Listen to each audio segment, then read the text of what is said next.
Hey everyone, Angela Langlotz, business and trademark law attorney here. And I'm back doing another Facebook Live. I do these every single weekday, and I talk about trademarks and patents and copyrights and all kinds of other intellectual property issues.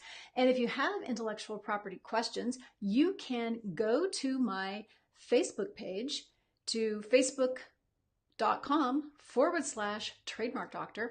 Leave me a message and I'll be happy to answer any questions that you have about business law or trademark law, preferably trademark law, because this is Trademark Doctor. I may start another channel for business law questions, but I will answer your questions about trademark law in a future live video. But today I would like to talk about disclaimers. Now, what are disclaimers? Let me give you an example. You know, last week I talked about breakfast burger. Well, on that same day, I happened to notice that not only did Carl's Jr. have a breakfast burger, TM, not circle R, they had a monster biscuit. Also apparently, let me show you, also apparently for breakfast. So this is my screen. I'm going to share the screen here. Let me zoom out a little bit.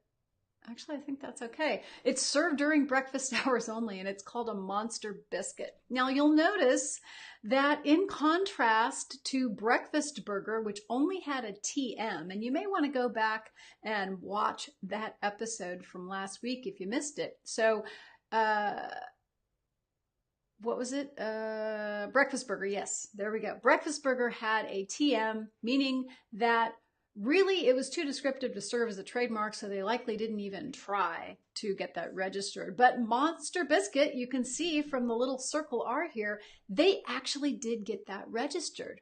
But just like for breakfast burger, if a trademark contains elements that are generic or descriptive for the goods that the trademark is applied to, then it is required by the trademark office that you disclaim the part of the mark that's descriptive. So if we go to the trademark for the trademark record rather for Monster Biscuit, I want to show you a couple things here.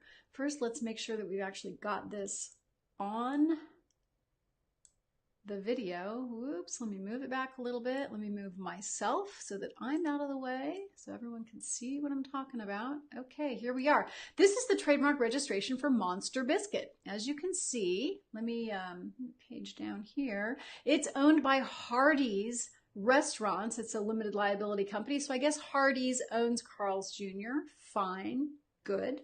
But you'll see something interesting here. Let me try to move this up a little bit.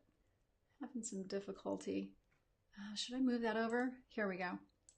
All right, you can see right here, it's right above where this lower third is. I'm gonna move the lower third down a little bit, but right here, you can't see my cursor. I'm pointing at it, but I know you can't see it. So the trademark is up here. Let me move this out of the way as well. The trademark is at the top, Monster Biscuit. You can see that. And down here, it says under disclaimer, I'm going to move this a little bit. See how it says disclaimer right there, right down at the very bottom below that RX?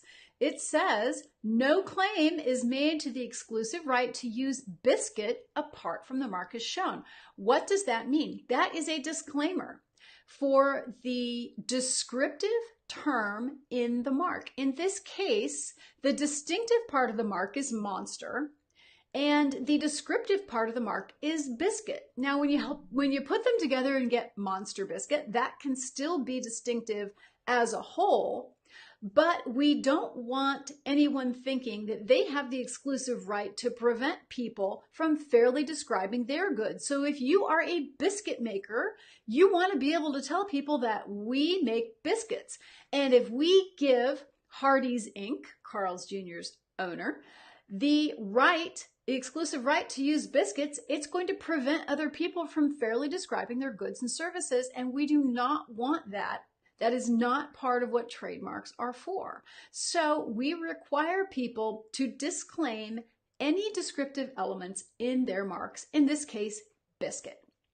I'm going to go back to me. Hello, here I am again. Let me move my stuff around. tell you, I love this program. Message me if you want to know what I'm using here. It is a great program for running live videos on Facebook. Anyway, that's all I have to say today. So if you are required to disclaim part of your mark, don't worry. It's not an abnormal thing. It is something that the Trademark Office requires applicants to do if there is any element of their mark that is merely descriptive. So don't worry if you're asked to do that. It's completely normal. So if you have trademark questions, message me on my Facebook page. If you would like to be notified every time I go live, then like my Trademark Doctor Facebook page.